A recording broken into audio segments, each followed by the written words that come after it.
Hello, people of the interwebs. Today we're going to be making a delicious, cheesy, and meaty beef quesadilla.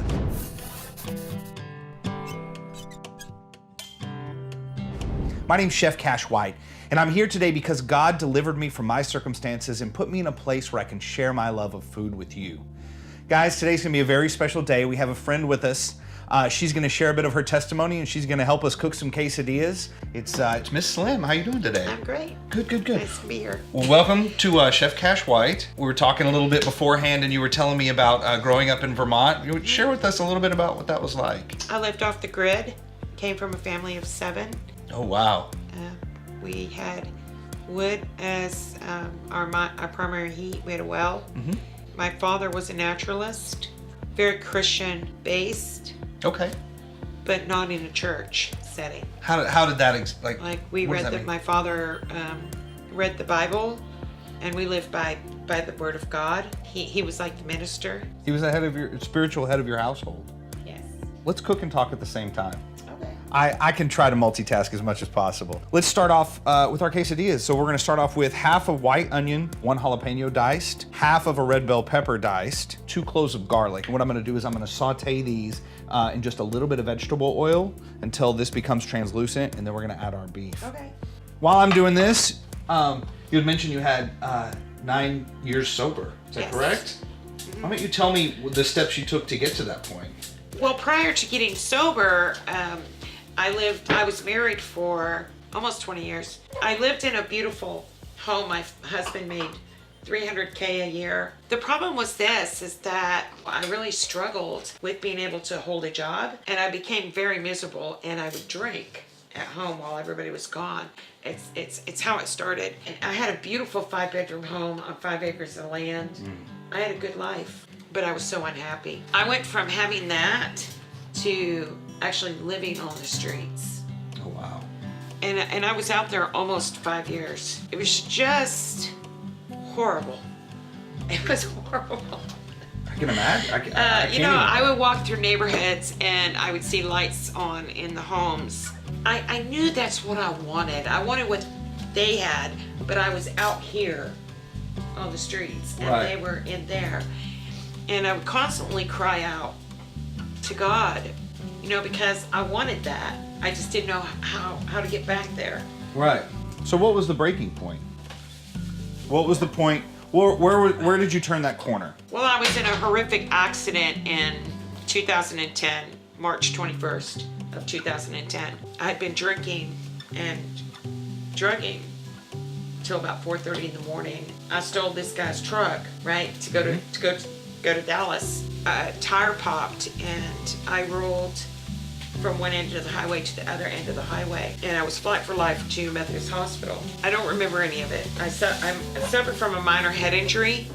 State trooper is the one that told me what happened. Right after that happened, I knew then that I'd become dangerous to others and to myself. At that point, I really wanted help, but I wasn't really quite ready. I wasn't through drinking, and I was in another horrific accident after that. I was actually, by the grace of God, arrested by a state trooper who did not put another DWI on me, which he should have. Arresting me was probably the best thing that happened to me. It's weird to say that, but it's the same thing happened to me. It was right at that moment that I knew that I was an alcoholic, and I knew that without spiritual help I wouldn't make it.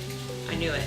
That's when I hit my knees, and the very next morning when I woke up, everything in my mind was different.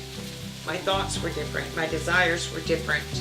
My goals were different. I had a dream that night, and when I woke up, I knew then that things were going to change for me. In the past 9 years, I never thought it would be a good idea to drink. It was removed instantly. Right. The moment I cried out, he instantly removed it. That connection to the Father is so important. Oh, you're good. I wish I could do that. Well, I can teach you. Well, Come on, try. Splattering everywhere. Try. Here. Oh, no. I don't know. Oh, that's too heavy. Good try.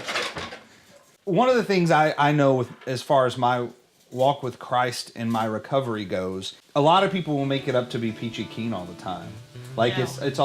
I mean, in my experience, I just kind of share what some of those ebbs and flows are like. The biggest thing that I'm going through right now is fear. I'm in this protective shell, and I don't want to take any chances to lose that. I just don't. Like, I had a year sober, I met a guy, I drank, and then I was back on the streets. I work for a living, right? And I really don't like to take outside help because I don't know how to behave myself. I've developed some fears in the last couple of years. We both know the truth about fear. Yeah, it's not of God. It's not of God, absolutely. And I'm going to tell you what's going on here is I stopped going to church. I stopped going to meetings. I stopped helping others. Like, I mean, there's occasionally people that come through the restaurant that I'm actually able to help. I started losing things in my life, things that can't be replaced. You know, here I am. I'm thinking, I've got to make some changes. I know that that's not God. I know that's not God, right? Because I know that I have a calling on my life. Absolutely. It's being in a funk is very difficult. It is. It is. It's like being in the belly of the whale. Just like Jonah, absolutely. That's right. Yeah. And it's a very uncomfortable feeling. Yeah, I've been in the stomach for a couple of years now, but I'm just now starting to come out.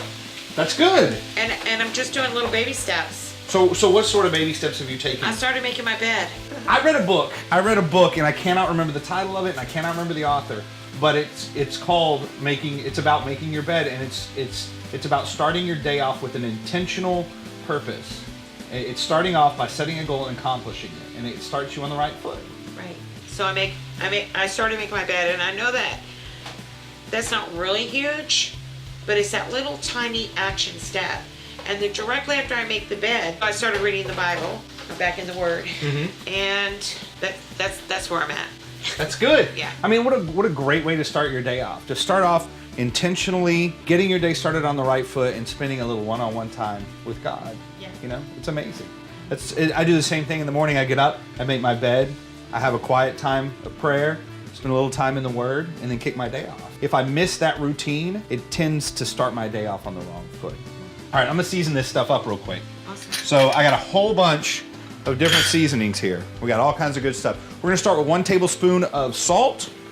Go ahead and sprinkle that in. Got a tablespoon of onion powder, tablespoon of garlic powder, 2 tablespoons of cumin, a tablespoon of Mexican oregano, a tablespoon of paprika for color. And I'm gonna incorporate all this stuff. I'm getting that really good smell coming out there. Look at that. That's beautiful. Smells good. Kind of smells like quesadilla filling. Quesadilla. Can't even talk.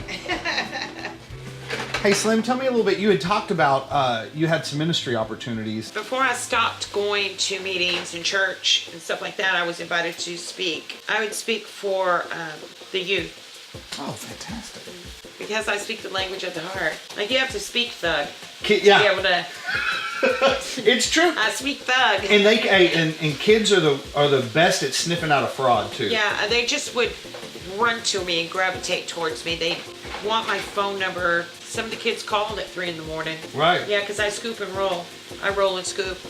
I don't know what that means. Yeah, I get up at 2, 3 o'clock in the morning. If there's somebody on the streets that is calling for help, I go and get them. I bring them out to my home. I'm connected with a couple of nurses in Dallas. I can get into Homeward Bound Nexus in the middle of the night. Oh, fantastic. Through Detox. Yeah. Which they have an 8 to 5.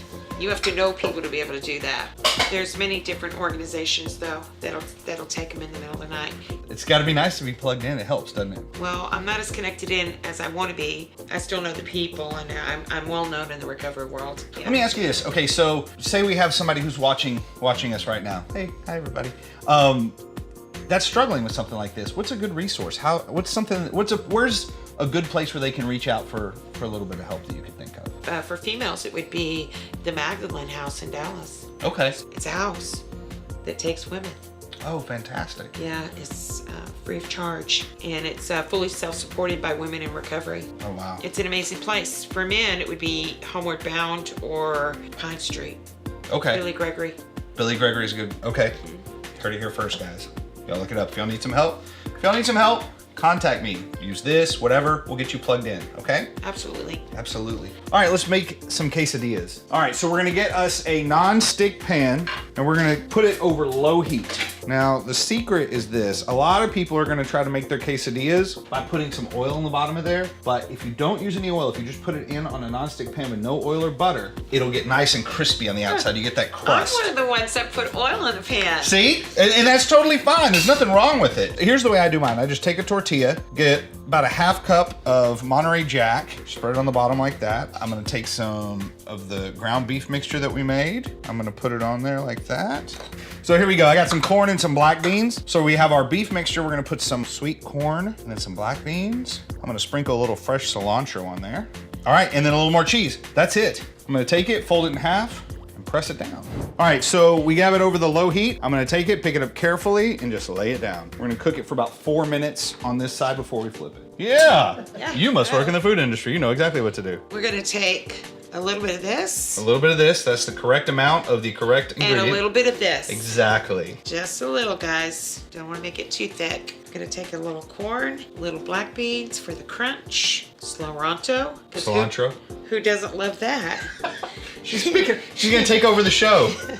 We're gonna put a little more cheese, not too much. Fold it. Voila.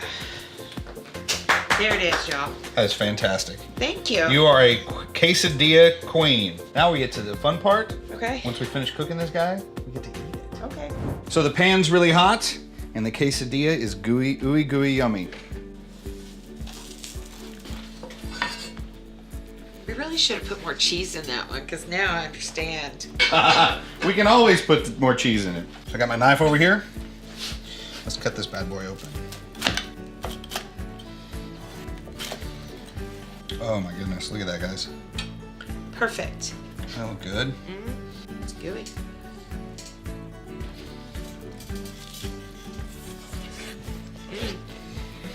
And so that's what it's like. Real easy, simple mouthful of cheesy goodness. I'm looking at anything. Real easy, simple mouthful of cheesy goodness. Very simple beef quesadilla, guys. Make them all the time. Slim, thank you so much for coming. Thank you for having me. Absolutely. Your testimony has been a true blessing in my life and has really helped me gain some perspective on some things I'm working on. I appreciate you. Absolutely. If you guys are enjoying what we're doing here at Chef Cash White, if you are having fun watching the cooking videos, sharing the things that Christ is doing in our lives, leave some comments down below. Don't forget to click subscribe, click the little bell to get those notifications. You guys always remember the most important thing we can do here is keep the faith, enjoy the food. I love you guys. Don't try this at home, kids. Are you gonna edit that? Sometimes he leaves the weird stuff in. Oh. Just to make him look bad. Just to make me look bad.